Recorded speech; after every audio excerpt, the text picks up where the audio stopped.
You should be grateful we even talked to you, Margaret." That's what my son said to me. My own son, the child I raised, fed, clothed, and put through business school with money from the company my husband and I built from nothing. Those words hung in the air like poison.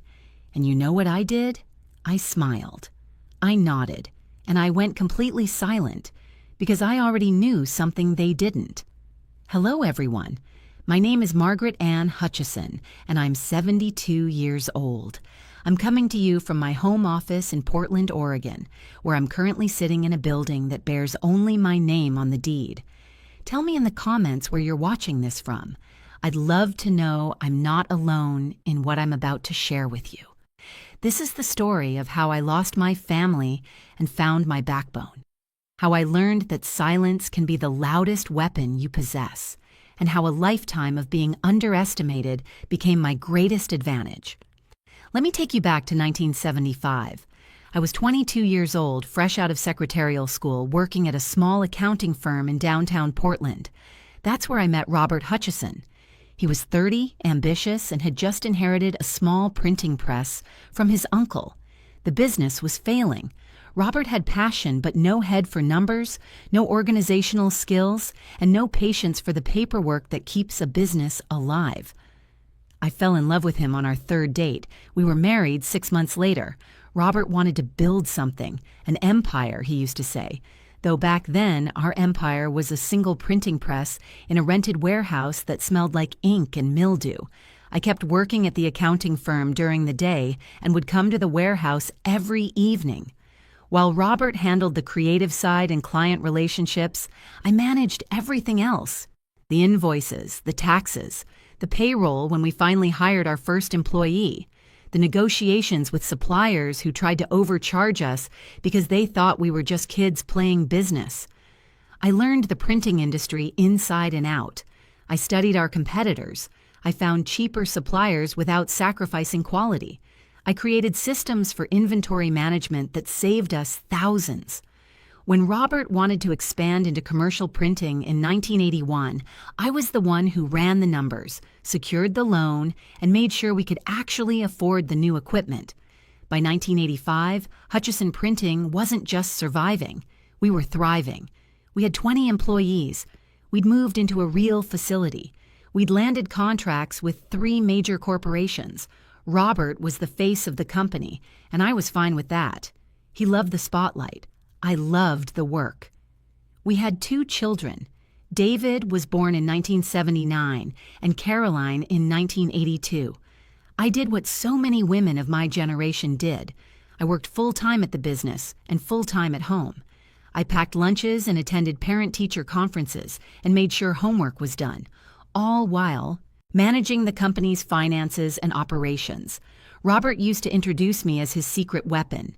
This business would collapse without Margaret, he'd say at company gatherings. She's the brains of this operation. I believed he meant it. Robert died in 2003, a heart attack, sudden and devastating. He was 58 years old. We'd been married for 28 years. The business had grown significantly by then. We had 75 employees and annual revenues in the millions. We'd expanded into digital printing and graphic design services, and according to our legal documents, Robert and I were equal partners, 50-50 ownership. David was 24 when his father died. Caroline was 21. Both of them had worked summer jobs at the company growing up, though neither had shown much interest in the actual business. David had gotten his MBA and was working at a tech startup in Seattle. Caroline was finishing her degree in marketing. At the funeral, David put his arm around me and said, "Don't worry, Mom, I'll come home and help you run the business. Dad would want that." I should have paid attention to the phrasing, help me run it, not help run it with me. David moved back to Portland 2 months later. He wanted to be named Vice President of Operations. He wanted his own office, a significant salary, and a company car. He had big ideas about modernizing everything, despite having 0 experience in the printing industry. I made him start in client relations. I thought he needed to understand our customers, learn the business from the ground up like his father and I had. He was furious. I have an MBA from a top business school, he said. I don't need to work my way up in my own family's company. His own family's company, not our company, his. Caroline joined us in 2005 after graduating. She wanted to run marketing, despite the fact that we already had an excellent marketing director who'd been with us for 8 years. When I explained that she could work in the marketing department and learn from our director, she called me controlling. "You just can't stand the idea of us having real roles here," she said. "You want to keep all the power for yourself." The power I'd built, the systems I'd created, the clients I'd maintained relationships with for decades. But I gave Caroline a position in marketing. I gave David more responsibilities. I thought that's what mothers did. You made room for your children. You helped them grow. I just didn't realize they expected me to shrink. Over the next several years, something changed. Slowly at first, then faster. David started making decisions without consulting me. He'd commit us to contracts I hadn't reviewed. He'd override instructions I'd given to our staff. When I confronted him, he'd say, "Mom, you have to let me actually do my job. You're micromanaging." Micromanaging. That's what he called it when I tried to maintain the standards that had built the business. Caroline began telling staff members that I was old-fashioned and resistant to change. She'd roll her eyes in meetings when I spoke. Once, when I questioned a marketing campaign she'd proposed that seemed off-brand, she said in front of the entire team, "Maybe you just don't understand modern marketing, Mom. Things have changed since the 80s. The 80s, as if I'd stopped learning and adapting the moment I turned 40. David brought in consultants. Expensive consultants who knew nothing about our industry but had impressive credentials. They recommended restructuring the company, creating a new executive hierarchy. One of their suggestions was that I move into a founder advisory role and step back from day-to-day operations. "It's time to think about succession planning," David said. "You're almost 70, Mom. You should be enjoying your retirement, not working yourself to death." I was 68. I swam a mile 3 times a week. My mind was as sharp as it had ever been, and I wasn't ready to be put out to pasture. But they were persistent, both of them. They started having meetings without me. They'd discuss strategy over family dinners and stop talking when I entered the room. They formed a united front on every disagreement. Our board meetings became nightmarish. David and Caroline would present proposals as if they were already decided. When I raised concerns, they'd exchange glances, patient, condescending glances that said, "There goes Mom again." The staff started coming to David and Caroline with questions instead of me. Not because they wanted to, I later learned, but because my children had instructed them to. "Margaret is transitioning into retirement," they'd been told. "Bring operational questions to us." I was being erased from the company I'd built, from the business that wouldn't exist without me. Thanksgiving 2015 was when things came into sharp focus. We were at my house, the house Robert and I had bought in 1987, which I'd kept after his death. I'd spent 2 days preparing the meal. Turkey, stuffing, 3 kinds of pie, all the traditional dishes my children had grown up loving. David brought his wife, Jessica, and their 2 children. Caroline came with her fiancé, Tom. We'd just sat down when David cleared his throat. "Mom, Jessica and I have been talking. We think it's time to discuss your future at the company." At Thanksgiving dinner, he wanted to discuss my future at the company I'd built. "This isn't really the time," I said, trying to keep my voice light. "It's a family business," Caroline chimed in. "When else would we talk about family business?" Jessica nodded supportively. Tom looked uncomfortable, but said nothing. "We think you should transition to Chairman Emeritus," David continued. "It's an honorary position. You'd still technically be part of the company, but Caroline and I would handle all operations and strategic decisions. You'd be free to travel, spend time with your grandchildren, actually enjoy your life." "I enjoy my life now," I said. "Mom." Caroline's voice had that edge to it. "You're 70 years old." 68. Whatever. "The point is, it's time. You've worked hard enough. Let us take over." let them take over. The business that was legally 50% mine. I'm not ready to retire, I said clearly. When I am, I'll let you know. The temperature in the room dropped 20 degrees. You're being selfish, David said. You're holding us back because you can't let go. I built this company, I said quietly. You and Dad built it, Caroline corrected. And Dad's gone. Now it's our turn. Our turn. As if a business was something you took turns with, like a toy on a playground. The dinner was strained after that. My grandchildren were the only bright spot, oblivious to the tension as they asked me for extra helpings of pie. When everyone left, David didn't hug me goodbye. Caroline kissed my cheek, but it was perfunctory, cold. I cleaned up the kitchen alone and cried for the first time since Robert's funeral. I couldn't sleep that night, or the next night. I kept thinking about David's phrase, transition to chairman emeritus. Something about it felt rehearsed, planned, not like a casual conversation, but a proposal they'd discussed extensively. On Monday, I went to see Leonard Brennan, our company's attorney. Leonard had handled our legal work since 1989.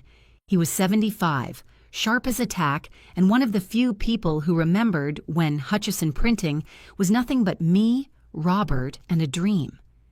Leonard, I said, settling into the chair across from his desk, I need you to pull all the corporate documents, every single one. I want to review the ownership structure, the bylaws, the succession plans, everything. He looked at me carefully. Margaret, is something wrong? I don't know yet, I said. That's what I'm trying to find out. It took him 3 days to compile everything. When I came back to his office, there was a file box waiting for me. I spent a week going through every document.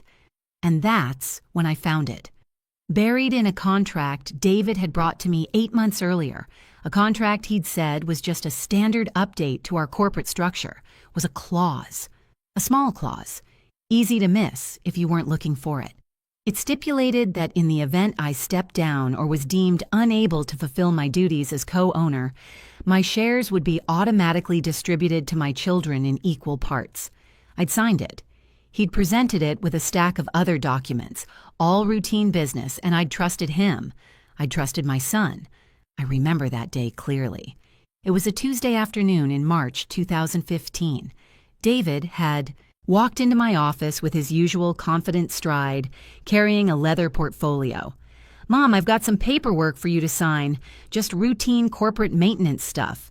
The attorneys recommend we update these every few years to stay compliant. I'd been working on a proposal for a major client. I was distracted, tired.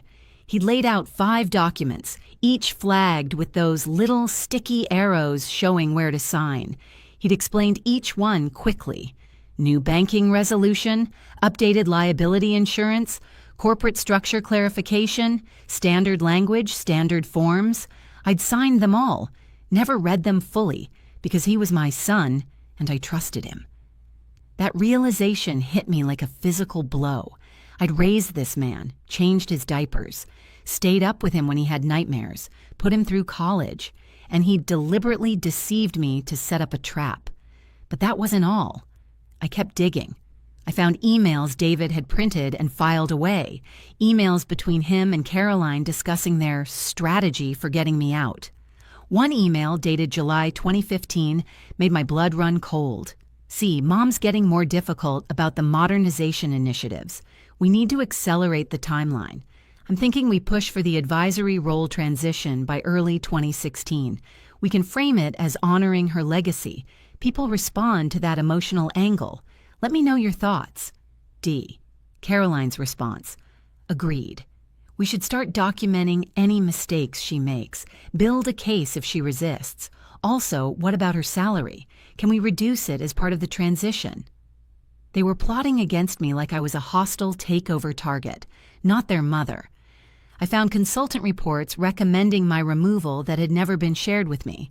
One report, dated September 2015, had a section titled Leadership Transition Recommendations. It suggested that I represented a bottleneck to innovation and that the company would benefit from generational leadership change. The consultant had been paid $15,000 for this report. Company money, my money. I found budget proposals that allocated significantly reduced salary to me while increasing theirs substantially. In one draft budget, my salary was cut by 60%, while David's increased by 40% and Caroline's by 30%. And then I found the calendar entry. On David's calendar, which he synced to the company system, 6 months out, there was an entry that read, "Board meeting. Vote on Margaret's transition to advisory role." It was scheduled, planned, inevitable in their minds. They were planning to force me out, my own children. I sat in Leonard's conference room surrounded by papers, documents, evidence of betrayal, and I felt something shift inside me. The sadness hardened into something else, something cold and focused. I called my longtime assistant, Patricia. She'd been with me for 18 years and had remained loyal, even as David and Caroline tried to sideline me. "Patricia, I need you to do something for me, and I need you to keep it completely confidential. Can you do that?" "Of course, Margaret. What do you need?" "I need copies of every communication David and Caroline have sent through company systems for the past 2 years. Emails, calendar entries, internal memos, everything. Can you access that without them knowing?" There was a pause. "I can. And Margaret, I'm glad you're finally doing something about this. What they've been doing to you isn't right." So she'd noticed. Of course she had. I wondered how many other employees had seen what was happening and felt powerless to stop it. Patricia worked her magic over the next week. She delivered everything on a secure flash drive. I spent hours going through it all. Each email, each dismissive comment about me, each strategic discussion about how to ease me out, added another layer to my resolve. There was an email thread from October where Caroline wrote to David, "She's being stubborn about the Henderson account. I don't know why she's so attached to these old clients. They're not even that profitable anymore." The Henderson account had been one of our first major contracts. Mr. Henderson had trusted us when no one else would. His company had stayed loyal to us for 30 years, and my daughter saw that loyalty as a liability, not an asset. In another email, David wrote about me, "I think we need to consider that she might be showing early signs of cognitive decline. She's been more forgetful lately, more resistant to change. We might need to document this for legal purposes." Cognitive decline. I was forgetting things because I was exhausted from working 60-hour weeks while being undermined at every turn. I was resistant to change because their changes were often poorly thought out and would have damaged client relationships I'd spent decades building. They weren't worried about me. They were building a legal case to declare me incompetent. That's when I knew I couldn't just leave.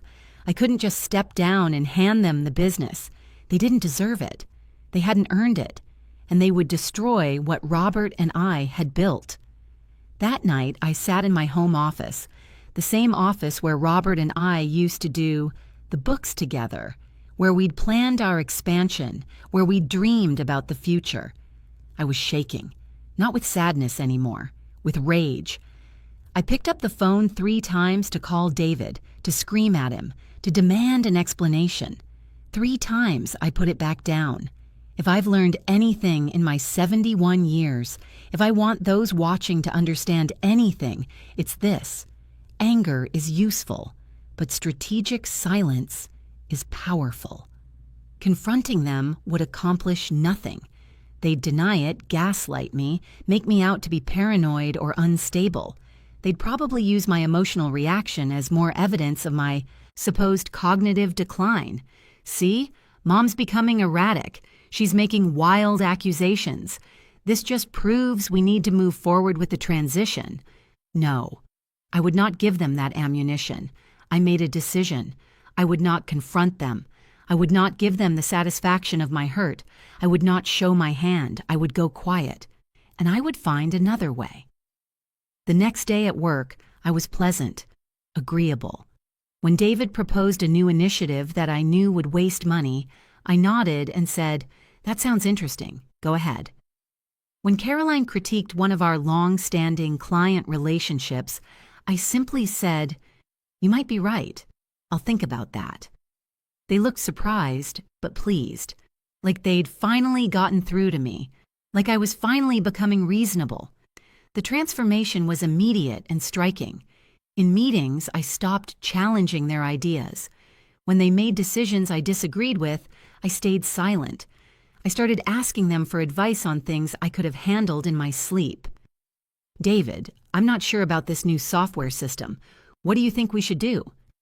"Caroline, you understand social media better than I do. Whatever you think is best." I watched them preen. They thought they'd won. They thought I'd finally accepted my place. That week, David stopped by my office. "I'm glad we're all on the same page now, Mom. I know change is hard, but this is good for everyone." I smiled at him. "I trust your judgment, sweetheart." If you could have seen his face, relief and something else, something that looked like triumph. Caroline became bolder. She started making company decisions without even the pretense of consulting me. She redesigned our logo without approval. She committed us to expensive trade show presents I hadn't signed off on. She hired her college friend into a senior marketing position at a salary that made my eyes water. When I raised a mild objection, she patted my hand. "Don't worry about it, Mom. This is what modern companies do. You focus on your transition planning." My transition planning. Like I was a terminal patient preparing for the inevitable. I let her think that. I let them both think that. But every evening I went home and worked. I met with Leonard in secret, always at his house or mine, never at his office where we might be seen. I studied corporate law. I reviewed every document, every clause, every possible avenue, and I started being very, very careful about what I signed. When David brought me documents now, I read every word, every single word. I asked questions. "What exactly does this clause mean, David? Can you explain the purpose of this section?" He'd get impatient. "Mom, it's standard legal language. The attorneys drafted it. You don't need to overthink every detail." But I did. I read everything, and I stopped signing anything that wasn't absolutely necessary. "I need to have my personal attorney review this first," I'd say. "Just to be safe." David would sigh. "You're being paranoid, but fine. Whatever makes you comfortable." He thought I was being a difficult old woman. He had no idea I was protecting myself. During this time, I also started reconnecting with our employees, not the executives, not the people David and Caroline had brought in, but the long-term staff, the people who'd been with us for decades. I had lunch with our production manager, Frank, who'd started as a press operator in 1987. "How are things going, Frank? Really going?" He hesitated, then said carefully, "Things are changing, Margaret. Not all of it good. Some of the new efficiency measures are causing quality issues. We're rushing jobs that should take time." "Tell me more," I said. He did. He told me about corners being cut, about experienced staff being pushed out in favor of cheaper labor, about client complaints that were being hidden from me. David and Caroline's modernization was damaging the company's reputation, but they were cooking the books to hide it. I had coffee with Susan, our longest-serving client service representative. She'd been with us since 1992. "Susan, I need you to be honest with me. How are clients really responding to the changes?" She looked around nervously, then leaned in. "Margaret, we've lost 3 major accounts in the past 6 months. David told the board they chose to leave, but that's not true. They left because we missed deadlines and the quality wasn't what they expected." I tried to tell him, but he said I was being resistant to change. 3 major accounts. That represented almost $1 million in annual revenue, and David had lied to the board about it. I collected information, quietly, carefully. I documented everything, not just the legal case against them, but the business case, the evidence that their leadership was actively harming the company. I also started having conversations with our bank, casual conversations at first, Just curious, if someone wanted to restructure ownership in a private company, what would that process look like? Our relationship manager, Thomas, had worked with us for 15 years. He knew our financials intimately. Depends on the structure, Margaret. Why do you ask? Just thinking about the future, I said vaguely. Estate planning, that sort of thing. But I was planting seeds, making sure that when the time came, when I needed that loan, the bank would already be thinking about it. I was building my case piece by piece, brick by brick, in complete silence. And David and Caroline had no idea. I became a ghost in my own company. I attended meetings but said little. I reviewed documents but stopped pushing back on decisions. I was present but passive, exactly what they wanted me to be. But every night I went home and worked. I called Leonard Brennan to my house instead of meeting at his office. I told him everything. He was horrified. Margaret, that clause David had you sign, it's potentially fraudulent if he misrepresented its purpose to you. But proving that would mean a court battle with your children. Are you prepared for that? I don't want a court battle, I said. I want the business, all of it. Is there a way? Leonard leaned back in his chair, thinking. Tell me everything about how the company's ownership is currently structured. I did. Robert and I had been 50-50 partners. When he died, his 50% passed to me through his will, so I owned 100%. But then, trying to be a good mother, trying to bring my children into the family business properly, I'd restructured. I'd given them each 20%, retaining 60% for myself. That meant I still had majority control. Barely. The key, Leonard said slowly, is your 60%. As long as you maintain majority ownership, you have the ultimate authority over business decisions, including the power to change the ownership structure, the board composition, everything. But the clause David had me sign, I said, only triggers if you step down or are deemed incapacitated. As long as you remain active and competent, which you clearly are, it's meaningless. He was trying to set up a trap for the future. We spent the next 3 months building a strategy. Leonard consulted with 2 other attorneys specializing in business law and family business disputes. They reviewed every document, every clause, every possible angle, and they found something David and Caroline didn't know about, something even I had forgotten. Back in 1998, when the business was expanding rapidly, Robert and I had put in place a buy-sell agreement. It was a protection mechanism common in partnerships. If one partner wanted out, or if there was an irreconcilable conflict that threatened the business, either party could trigger a buyout process. The agreement specified that the majority owner had first right to buy out minority shareholders at fair market value, determined by an independent business valuation. It was still valid, still legally binding, and I was the majority owner. If you trigger this, Leonard warned me, you'll need to pay them fair market value for their shares, 20% each. Based on our current revenues and assets, we're looking at probably $3 million per child, $6 million total. Do you have access to that kind of capital? I didn't. Not immediately. My assets were tied up in the house, in retirement accounts, in the business itself. But Leonard had a solution. We can structure a loan using the business itself as collateral. The company's creditworthy.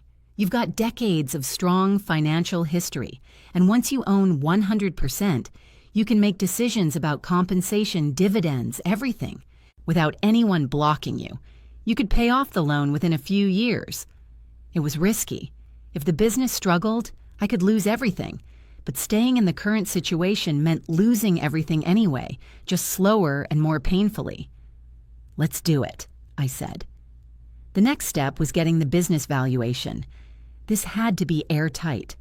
Leonard hired a reputable firm that specialized in business valuations for legal proceedings.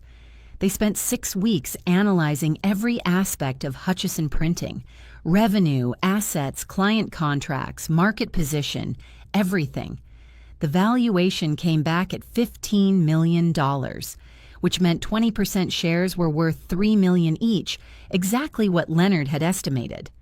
I took out the loan.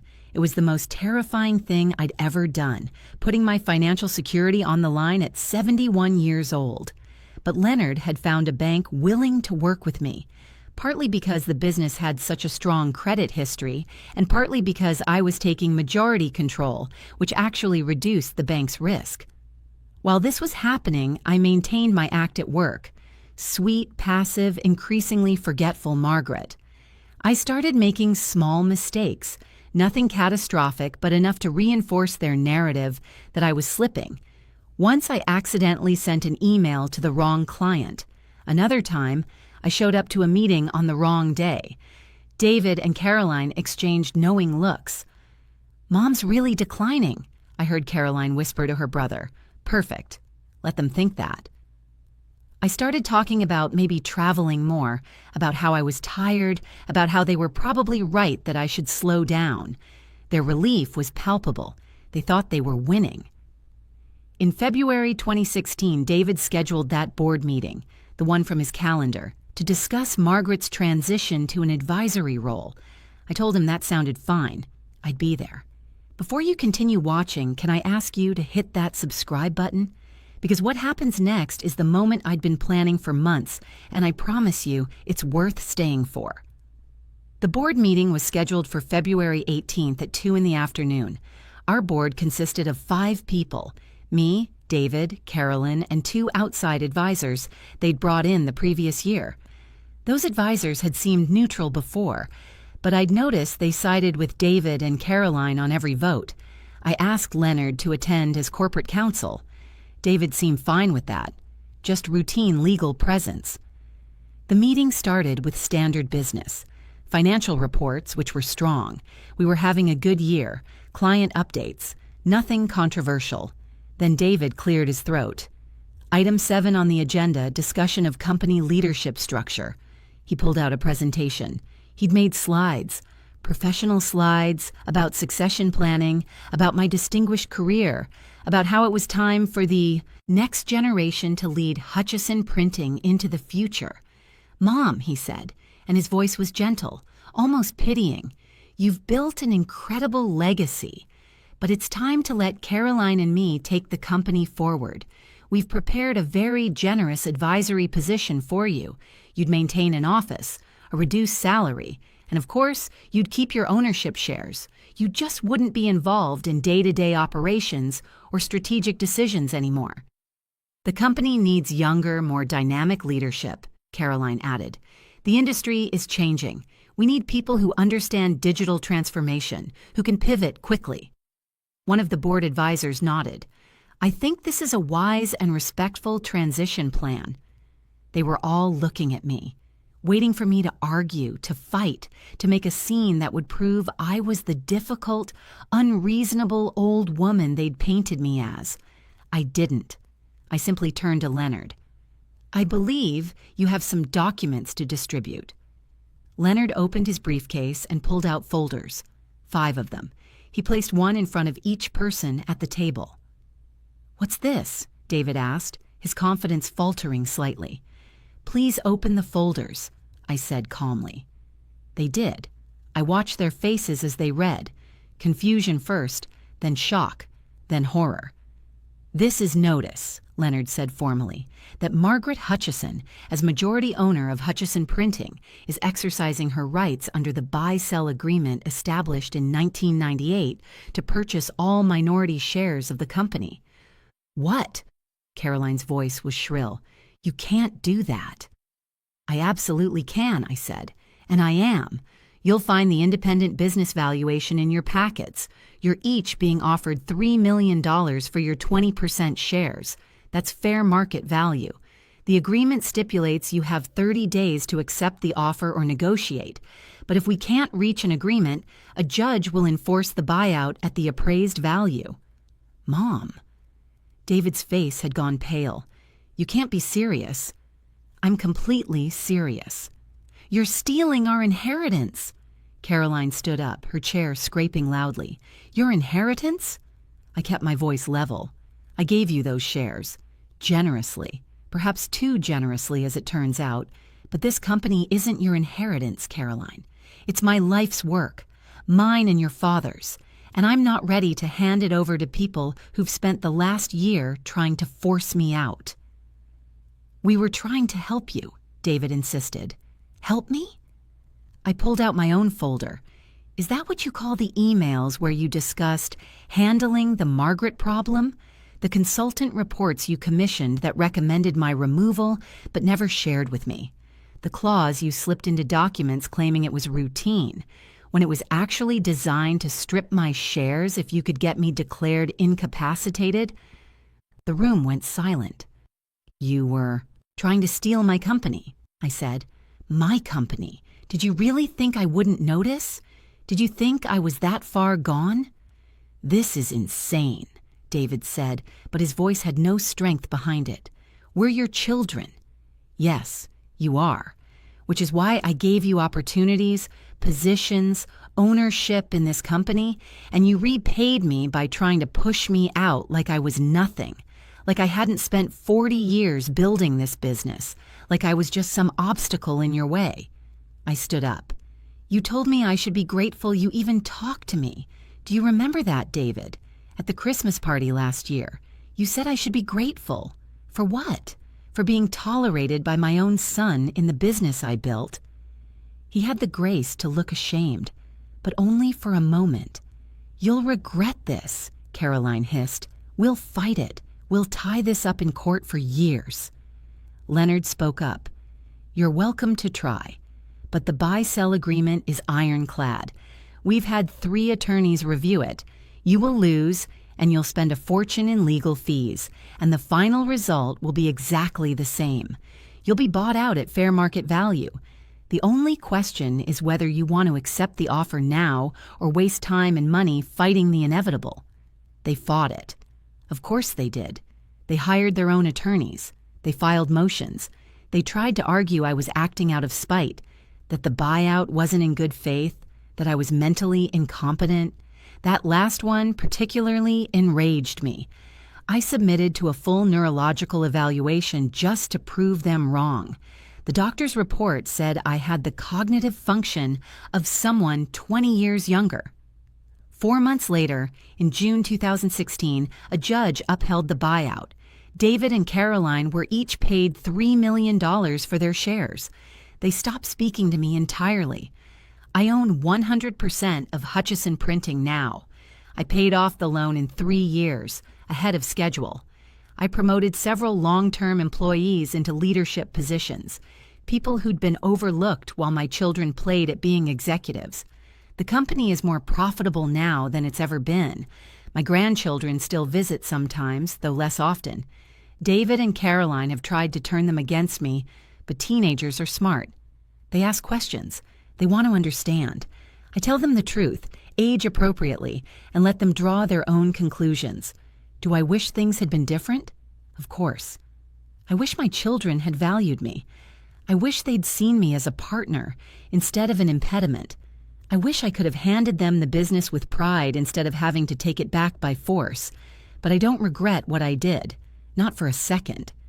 This is Margaret Ann Hutchison, signing off from the office that bears my name, only my name, and I earned every letter of it.